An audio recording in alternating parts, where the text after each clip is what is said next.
Welcome to this Zentangle Quickie. My name is Heather Hartwick Gladden. I'm a certified Zentangle teacher. And today we're going to take a look at the Zentangle original tangle, Marasu. Okay, this one, it's a giant print hump, a single print hump, right? So just a big spiral. So wherever you want to place it, we'll start this kind of in in the center. We'll see how well we do, and just working slowly and having that a nice large space. Of course, you get to pick. Well, even is always nice, but we do with what we can here. All right, we'll stop there. So you decide, of course, how far apart you want your lines and all of that. They do have to be apart at a certain distance to do the next couple steps, and that is we'll do some fill in. But let's see. I'm going to go ahead and do these with the graphic one because I think I can. All right, so what I'm going to do is I'm going to start right here at the tip and just do, a line like this, and then we're going to fill it in. That's why I thought, well, this one is pretty safe to go ahead and use the graphic. And then we're just going to go around and at, I want to say somewhat large intervals. I like to do it this way, putting 2 lines and then fill in. So just these thick spaces.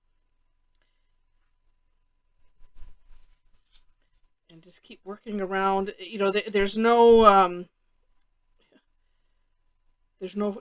formula for this. As you could see from the graphic on the at the beginning of the video, we are going to put lines on either side. So just knowing that, and I'm trying to not have them so close together. And the thing that you don't need to worry about as well is, like this. What if it lines up? Well, that's okay. It doesn't matter.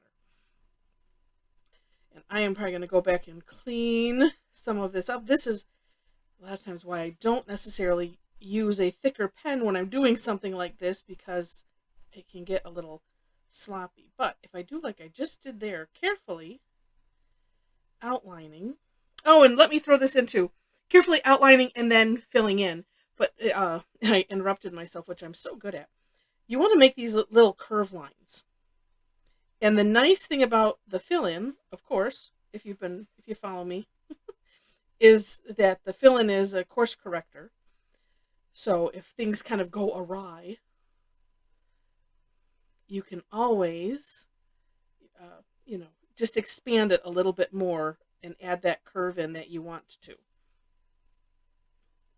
And we're going to do this all the way around.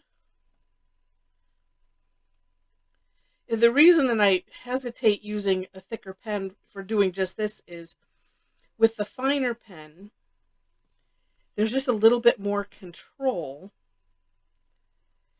And I don't want to have, like I have some, see the little bumps on the outside that I really don't like. Now, if I did this carefully, like this on the inside of the line I've already drawn, then I can just fill in, go back and do a little touch up, which we'll do some touch up. And actually it's kind of a good thing too, because that way you can see. If it happens to you too, here's how you can adjust and fix it. Some of it is just being outright careful, like there. And then two, try not to worry too much, because we'll do some shading, and I think the shading will take care of some of the stuff. We'll do some shading right along the line, so that should be okay. Oops, and that's a little straight. So what I'm going to do, I'm going to fill it in first, and then, like I said, you can always come back. And with this, I mean, we can make it a little wider. These, like I said, there's no formula. There's no rhyme or reason, if you will, on where to place these. Just at certain intervals all the way around, and just keep going around until you run out of spiral. We'll do one more. And same thing goes for the thickness. I think I said that already. Now, in the description section, you will find links to step outs, of course. Also, ways to connect with me if you end up liking this video, if you end up liking my style, and you want to join me for an online class, I would love to have you. All right, so I'm just going to, some of this inside, well, that kind of fixed it a little bit. Let's go. So what I do here is I just kind of tracing, going on the outside edge, kind of tracing what I have, but just going out just a smidge. So that way I'm kind of cleaning up, as you can see, those lines.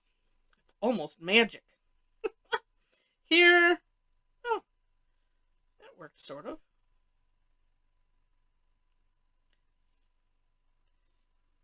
And let's see. As we go.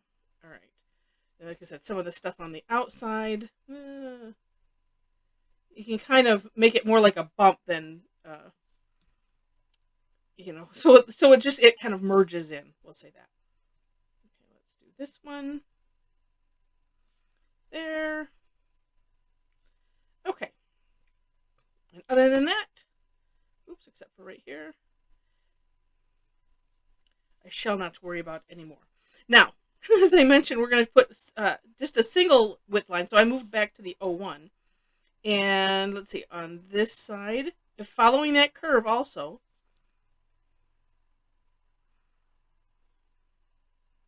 I don't know what I did right there in the middle. Oh, I see. Oh, well, let's just do, oh, see. Oh, we can do some more course correcting. There we go. Now this, it's like you don't have to go like I was going to do it all the way around. You could just do like this if you want to, so that there's less spinning around of your tile. And something also, like if I had a thing placed here, if you put the line there, then it would cover that up. But, like I said, this is Zentangle. There's no such thing as a mistake, and if things are a little sloppy, that's okay. Then it just becomes rustic. One reason for going around, kind of following the path here is so that way you don't forget any. As I'm kind of going, okay, we better make sure. And also, hindsight, sometimes I have to do things different, and then you realize, oh, here's why I do that. Sometimes it's also just part of the process. So just and the repetition. It's like, oh, we'll start in here and we go out. Okay, we'll start all over again and we go out. And that's, of course, entirely up to you. And there we have it. That is all there is to it. Now, for shading, we're going to, let's see, where did we start here? Which way do I want to go? Actually, I could probably just go right on the line. Let's do that. And then we'll take the shading out both sides. Actually, there's some extra fun that could be had with this, as I'm just thinking about it.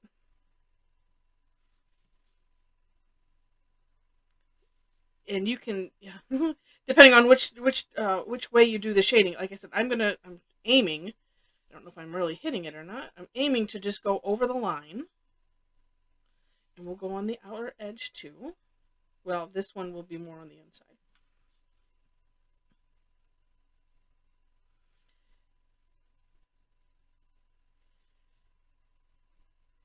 You could have fun having the graphite being, the shading being directional.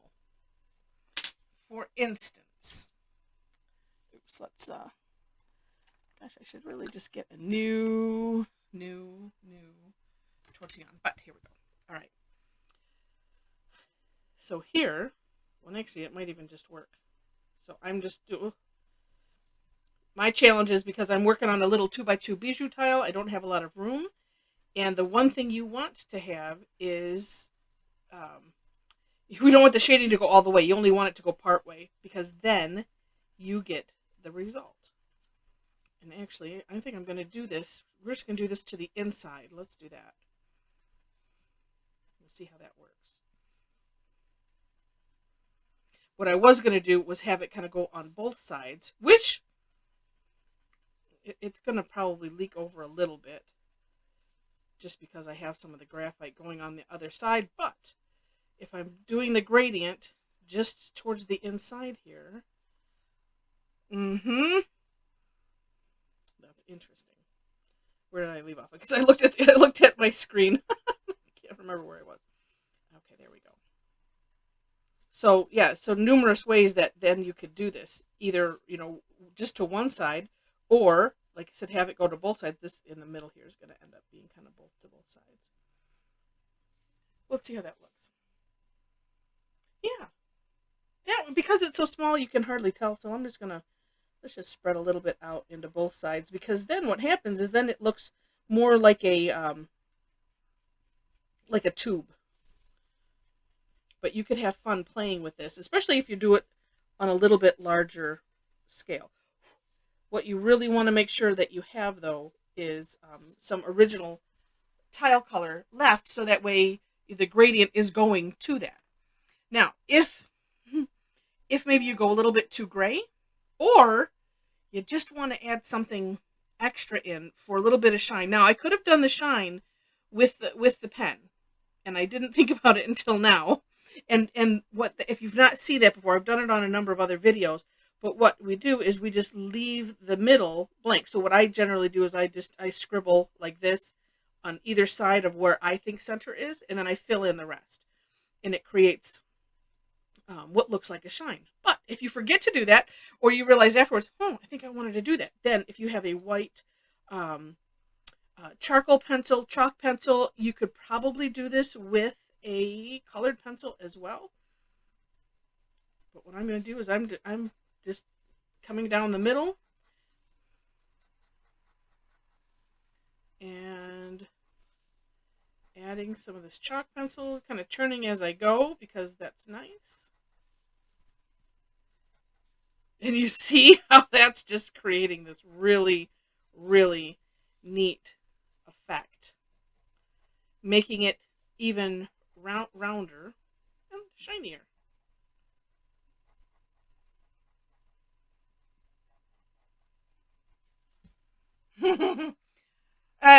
Just like shading, when you add the highlights, it just never gets old. It's just so amazing. Wow, how neat. So if you enjoyed this, would love to have a like. Feel free to share it. And if you're not a subscriber to the channel yet, would love to have you as a subscriber. That, of course, is free. And as I mentioned, if you are interested in doing some online classes, tangling with other people, and having some nice camaraderie with fellow tanglers, would love to have you join us for a session or two. I do free classes every week. I do have some that are paid, but I do have one every week, and then sometimes on an occasional Tuesday. The normal free ones are on Thursday. So anyway, you can check out my website. Feel free to email questions or anything like that, and would love to tangle with you. All right. So with that, thanks so much for watching, and I wish you happy tangling.